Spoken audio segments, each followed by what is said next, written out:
क्या हमारी किताब है, बहुत किताबें पढ़ी मैंने, हर कोई बड़ी बड़ी बातें, इसने इसको खाना खिलाया, इसने उसको पानी पिलाया, इसने इसको पैसे दिए, ये इसको वहां छोड़ के आया।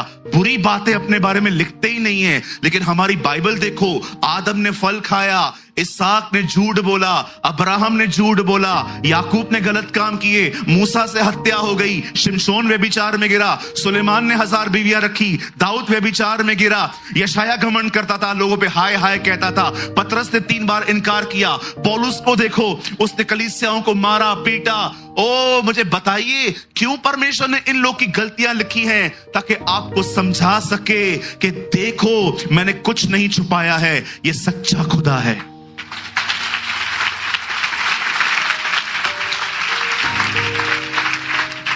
पढ़ो कोई भी किताब, दिखाओ वो लोग अपनी बुरी बातें बताते, कोई नहीं बताता। ये प्रमाण है, ये सच्चा है, ये प्रमाण है, ये बाइबल सच्ची। एक सयाने ने बहुत बुरा कहा बाइबल के बारे में, बोलता है इनका परमेश्वर झूठा परमेश्वर। लोगों ने सवाल पूछे झूठा क्यों कह रहा है? बोलता है खुदा कभी थकता है क्या? तुम्हारा खुदा एक दिन में एक शब्द बोल के थक गया, वो उठा, उससे दुनिया बनाई, लिखा है, फिर उसे विश्राम किया। बोला खुदा कभी थकता है क्या? मैंने भी वीडियो बनाई, मैंने कहा प्रभु नहीं थका था।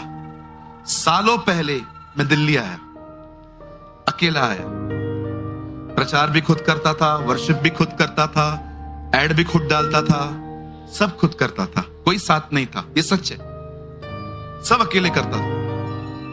एक दिन एक भाई मिला, इसने कहा मैं भी काम करूंगा। अब इसकी वजह से मैं आराम करता हूं, ये कर रहा है ना। जब परमेश्वर उसके साथ कोई नहीं था, वो अकेला दौड़ रहा था, पर जिस दिन उसे आदम बनाया, उसके बाद उसने 6 दिन काम करके 7वें दिन आराम किया। उसे आराम इसलिए नहीं किया क्योंकि वो थक गया था, उसने आराम इसलिए किया क्योंकि उसको प्रेजेंट करने वाला आ गया था।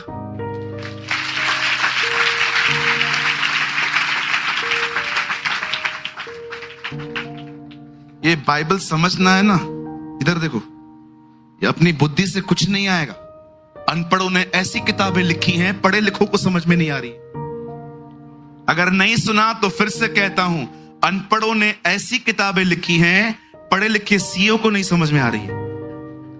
बाइबल कॉलेज चलते हैं इसके ऊपर, पीएचडी होती है इसके ऊपर। यू नो, बाइबल कहती है ये मूर्खता है दुनिया की नजर में। कितनों की बात जानते हैं? प्रभु ने ये कहा ये मूर्खता है, परमेश्वर की दृष्टि में यह उसको भाया कि जो इस मूर्खता पर विश्वास करेगा वो उसी का उद्धार करेगा।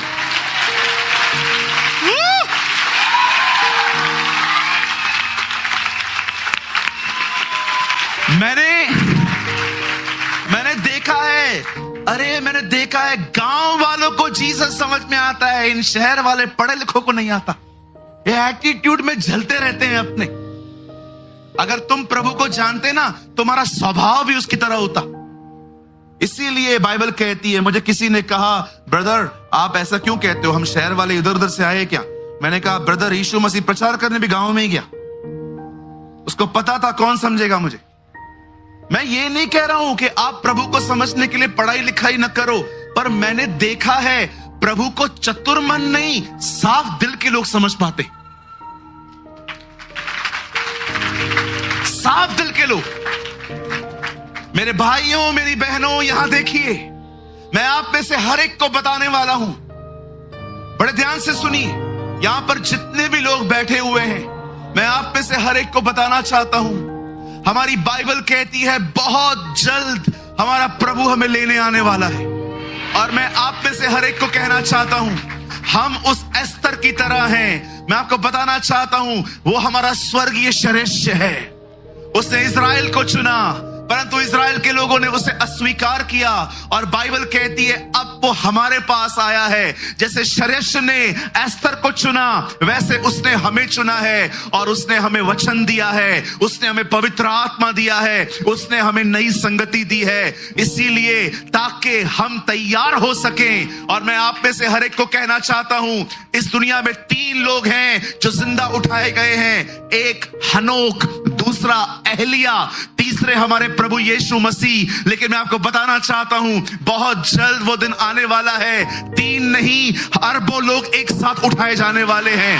आप प्रार्थना करो कि आपके लिए भी वो दिन हो।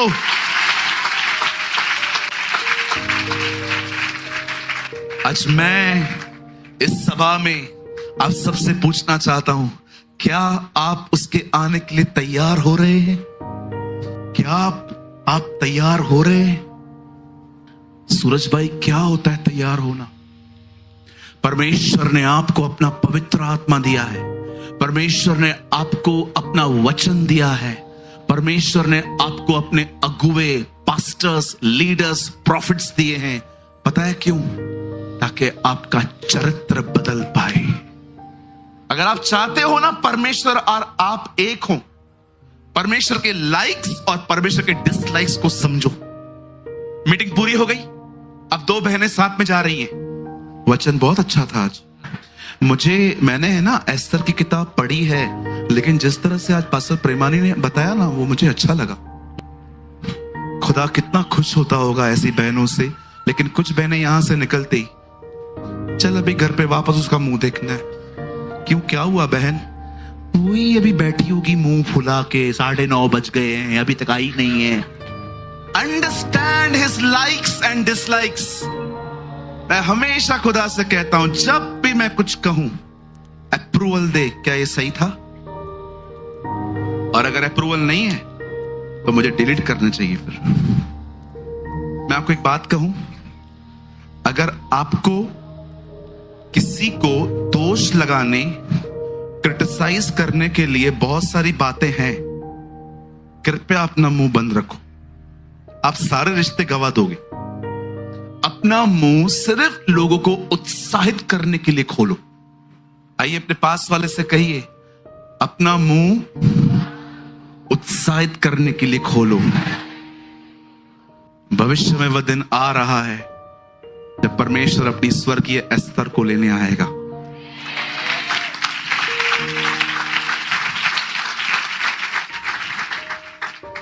तैयार हो जाइए। इसे सिर्फ पढ़िए मत, इसका उपयोग करिए कि चरित्र बदला जाए। सिर्फ प्रार्थना मत करिए, प्रार्थना में परमेश्वर को पुकारिए कि वो आपको चेंज करे। जब आप संगति में आते हैं, सिर्फ लोगों को ये मत दिखाओ आपको कितना ज्ञान है, आपको कितनी अच्छी आवाज है, आप कितने सुपीरियर हो, आप कितने पुराने मसीह हो। लोगों को अपनी स्पिरिचुअल लाइफ दिखाकर शो ऑफ मत करो। संगति में एक दूसरे की मदद करो, हेल्प करो, सहायता करो। संगति इसीलिए होती है ताकि हम एक दूसरे की सहायता कर सके, मदद कर सके। आजकल संगतियों में देखा है होता क्या है, सिर्फ एक आदमी दूसरे आदमी को दिखाने की कोशिश करता है, मुझे अन्य भाषा है, मैं पास्टर का बेटा हूं, मैं पास्टर की बेटी हूं, मुझे सूरज भाई फोन करते होंगे, मैं स्पेशल हूं, मैं ये हूं, मैं वो हूं। ये सब करने की क्या जरूरत है? एक दूसरे की मदद करो, सहायता करो।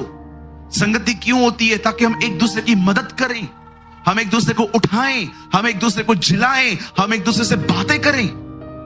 मैं जानता हूं बहुतों को ये शब्द सुनने की कोई आदत नहीं है आजकल, और मैं आपको सच कहना चाहता हूं, बहुत कम समय है आपके पास। जाइए, खबर देखिए, खबरें देखिए, आपको पता चलेगा। छोटा सा देश है, विश्वास कर सकते हैं अब जो मैं कहूंगा? ये लोग कभी नहीं हारेंगे। अब सुनिए, ये क्यों नहीं हारेंगे? अब इन्हें कोई नहीं हरा पाएगा, क्योंकि लिखा है जब अंजीर के पेड़ में हरे पत्ते आए तो जान लेना वो समय निकट है। अब उस पेड़ पर पत्ते लगना शुरू हो चुके हैं, वो स्ट्रांग होता जाएगा। अब इनको कोई नहीं हरा पाएगा। एक टाइम आएगा, ये इतने सुपर पावर बन जाएंगे, ये इतने स्ट्रांग बन जाएंगे, कोई इनको नहीं हरा पाएगा। लास्ट में एक व्यक्ति आएगा जो इनकी दूसरे देशों से सुलह करवाएगा। It's called anti Christ. और जब 3.5 साल के बाद इन्हें पता चलेगा कि जो व्यक्ति हमारी सुलह करवा रहा था वो हमारा बुरा चाहता है, वो हमें मार रहा है, वो हमें पीट रहा है, तब जाके उनकी आंखें खुलेंगी और तब वे जान लेंगे कि एक्चुअली हमने गलत आदमी पर विश्वास किया है। जब तुम उस उजाड़ने वाली वस्तु को, जिसको पाठक खुद समझे, हैकल में खड़ा हुआ देखो, तो जान लेना कि इज़राइल का नाश होना निकट है। जब 3.5 साल के बाद उनकी आंखें खुलेंगी कि हमने जिस पर भरोसा किया है ये तो हमारा विरोधी है, तब जाके वो यीशु को समझेंगे, उसे पुकारेंगे, तब वो वचन पूरा होगा जो लिखा है, तुम मुझे तब तक नहीं देखोगे जब तक यह न कहोगे, धन्य है वह जो प्रभु के नाम से आता है।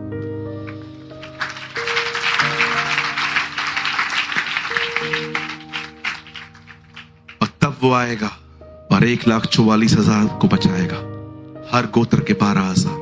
और उसके बाद लिखा है वो इस पृथ्वी को चादर के नाई लपेट के फेंक देगा और एक नई दुनिया बनाएगा। आप जानते हो आज दिन और रात हो रहे हैं, जैसे वो नया ले आएगा, इस युग का अंत खत्म हो जाएगा और एक ऐसा युग आएगा, न कभी दिन है वहां, न कभी वहां रात होगी। लिखा है परमेश्वर के अंदर से ज्योति निकलेगी और उसी से पूरा नगर चमकेगा।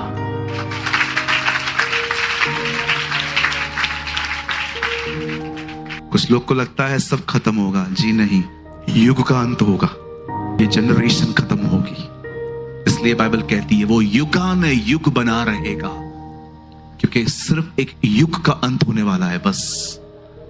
इसलिए लिखा है वो युगान युग रहता है, युगान युग। आज कितने लोग हैं जो ठान रहे हैं कि आज से तैयारी करेंगे? गुड, मुझे आपसे यही उम्मीद थी कि आप में से हर कोई यही सोचेगा कि हमें तैयार होना चाहिए। आमीन।